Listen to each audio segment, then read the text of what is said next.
जितने भी बड़े लोग हैं वो बोलते हैं कि सतयुग है, फिर कलयुग है, सतयुग, द्वापर युग, त्रेता युग, फिर कलयुग, ये खत्म होगा, इसका साइकिल फिर से आएगा।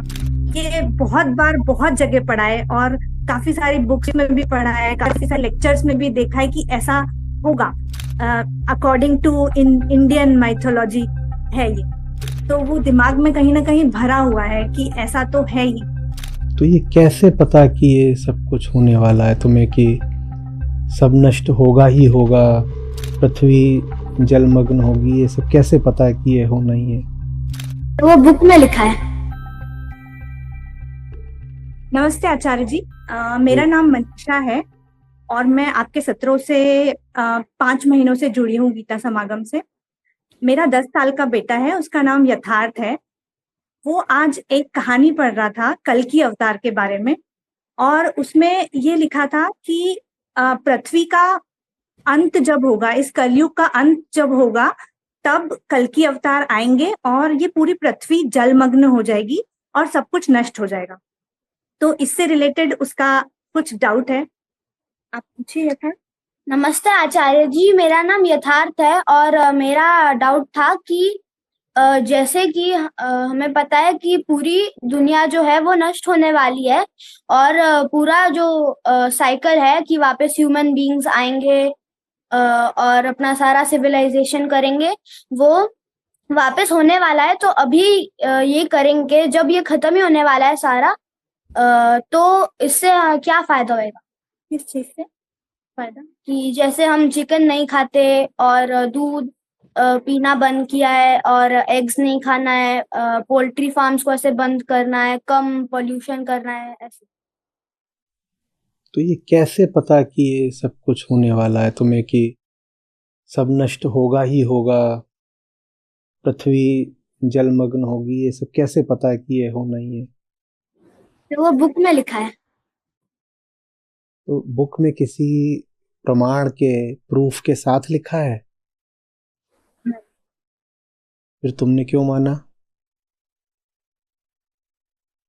मैं फिर कोई और बुक दिखा दूं, उसमें लिखा हो कि पृथ्वी बहुत खुशहाल है और सारे जानवर, जीव जंतु सब मिल करके गाना गा रहे हैं, नाच रहे हैं, इट्स कम पार्टी, तो फिर तुमको लगेगा कि सब कुछ बहुत अच्छा चल रहा है।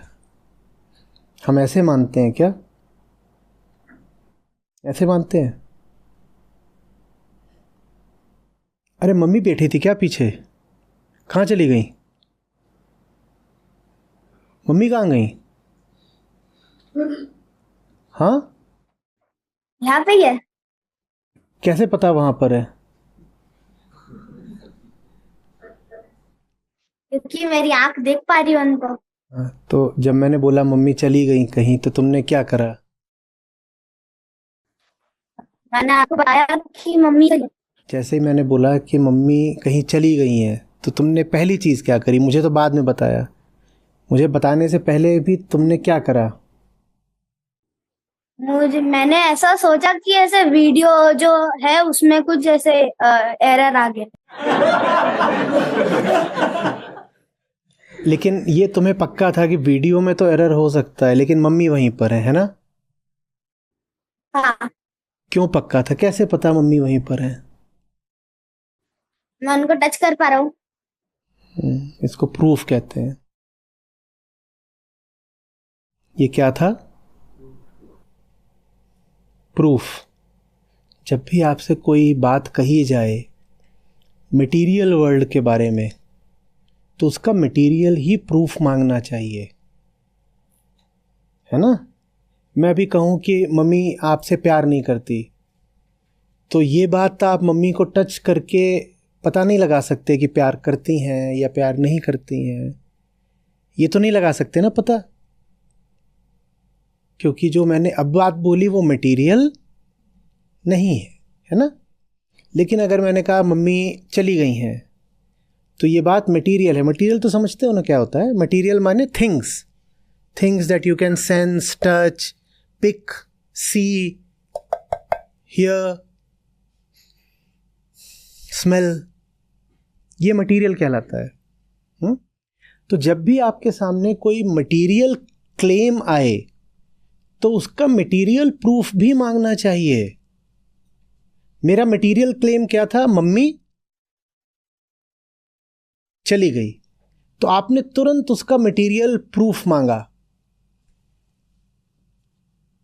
और आपने टच किया तो आपको प्रूफ मिला कि नहीं गई है ना?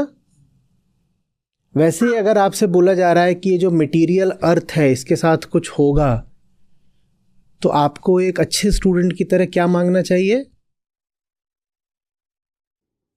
प्रूफ। प्रूफ मांगा आपने?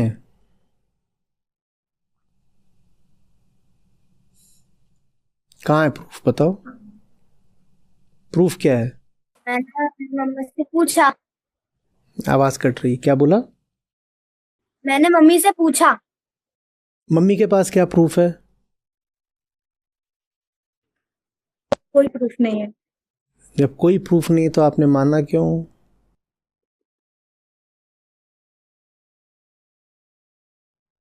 किसी भी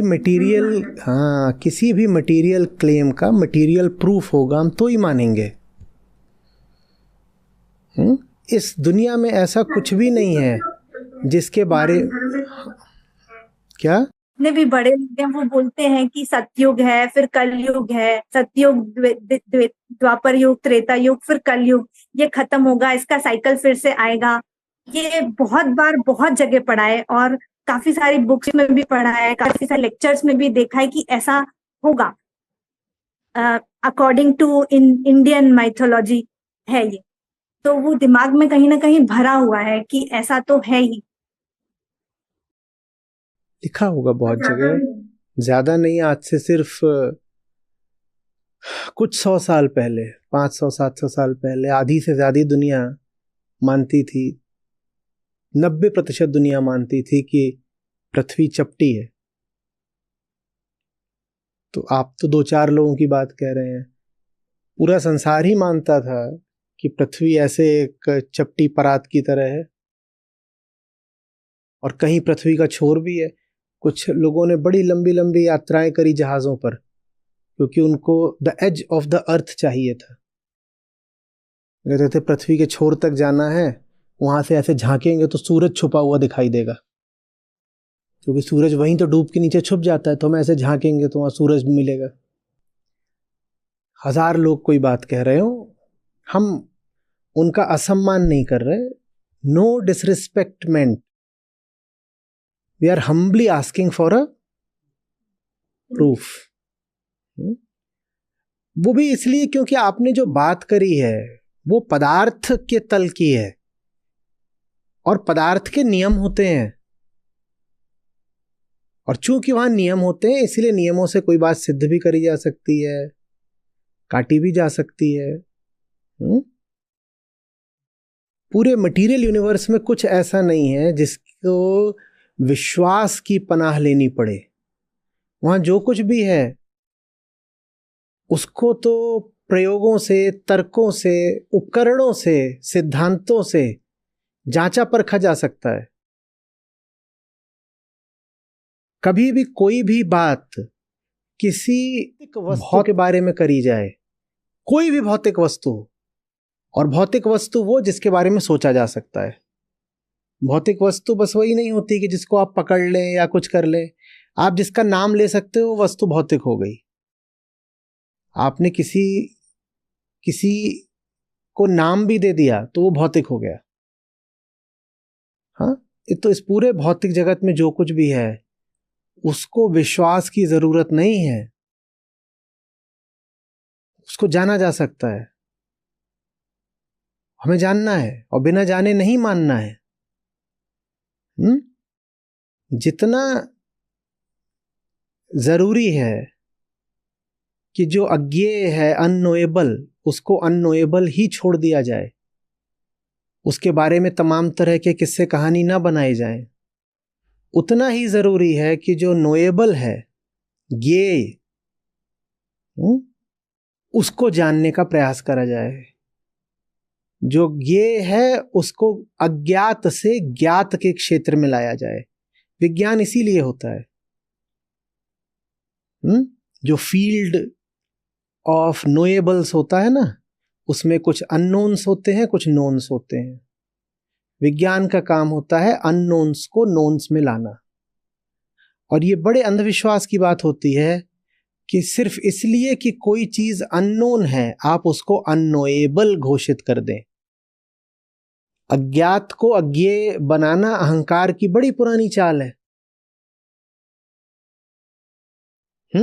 अज्ञात को जो कर्मठ आदमी होता है, सच्चा आदमी होता है, वो ज्ञात बनाता है। ये काम वैज्ञानिक का और खोजी का और शोधकर्ता का होता है। उसके सामने आप अज्ञात लेकर के आओगे तो उसको ज्ञात बनाएगा। मेहनत लगती है उसमें, ईमानदारी लगती है उसमें। और जो नकली आदमी होगा वो अज्ञात को अज्ञेय घोषित कर देगा। वो कहेगा जानने की मेहनत करने की कोई ज़रूरत ही नहीं, क्योंकि जाना जा सकता ही नहीं, तो मेहनत क्यों करें, ये आलसी आदमी है बस। तो नियम क्या है? पदार्थ के क्षेत्र में जो कुछ भी है वो अज्ञात तो हो सकता है, अज्ञेय नहीं हो सकता। In the world of the material there is no place for the mystical. जो कुछ भी मटीरियल है वो मटीरियल है, उसमें कुछ भी मिस्टिसिज्म घुसेड़ने की कोई जरूरत नहीं है। पृथ्वी का क्या होगा ये बात वैज्ञानिक बताएंगे, मिथोलॉजी नहीं बताएगी। पृथ्वी का क्या होगा ये बात विज्ञान बताएगा। आंखें बंद करके आप कितना भी ध्यान कर लो, उससे आपको पृथ्वी का भविष्य नहीं पता लगना है। और कोई बोले कि मैंने तो ध्यान लगाया था और उसमें मुझे भविष्य के दर्शन हो गए, आदमी झूठा है। ध्यान का काम होता है आपको भीतर के सब दृश्यों से भी मुक्त कर देना। जिस ध्यान में नए नए दृश्य कौंधने लगते हों वो ध्यान नहीं है, वो मक्कारी है, जालसाजी है।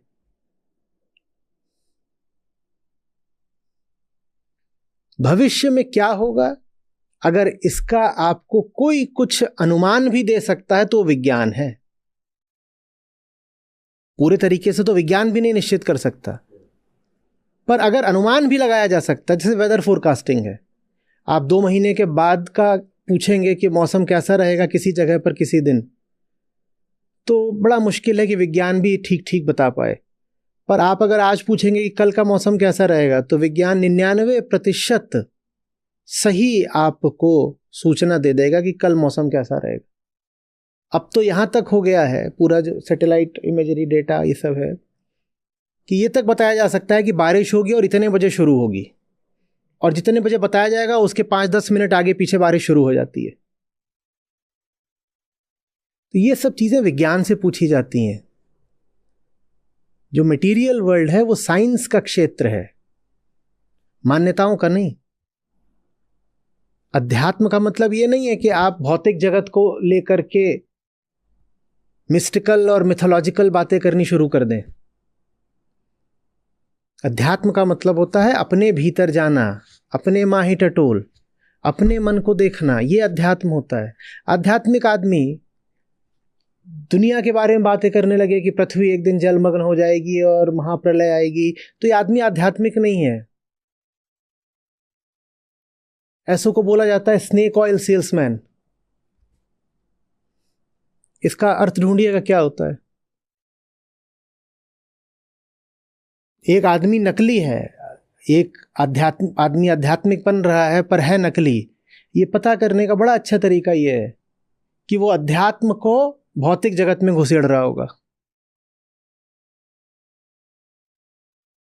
भाई अध्यात्म का मतलब होता है ये इधर का जगत। हाँ, भौतिक जगत के बारे में कल्पनाएं करना या भविष्यवाणियां करना ये अध्यात्म में आता ही नहीं है। तुम क्या बातें कर रहे हो फिर? और बेटा तुम्हारे लिए प्रमाण वाली बात बहुत ज़रूरी है। तुम छोटे हो, तुम्हारे भीतर हमेशा एक ऐसे प्रश्न चिन्ह होना चाहिए। एक टी शर्ट बनाओ अपने लिए और वहां एक क्वेश्चन मार्क बनाओ बड़ा सा। कुछ भी कोई बोले तो क्या मांगोगे? प्रूफ। प्रूफ प्रूफ मिल गया सर झुका दो, प्रूफ नहीं मिला तो सामने कितनी भी बड़ी अथॉरिटी खड़ी हो, बड़ी बड़ी किताबों में लिखा हो, बड़े बड़े लोग बोल रहे हो, मत मानना। मटेरियल वर्ल्ड में सारा काम प्रूफ से चलता है, अथॉरिटी से नहीं चलता कि हम बड़े आदमी हैं हमने बोल दिया तो मानना पड़ेगा। ऐसे थोड़ी होता है। ये है चाय और इसका तापमान 800 डिग्री है, और मैं हूं आचार्य शमशेरा।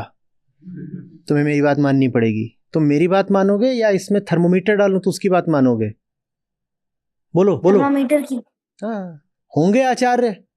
उसका चाय के तापमान से क्या लेना देना? चाय का तापमान आचार्य नहीं बताएगा, थर्मोमीटर बताएगा। समझ रहे हो?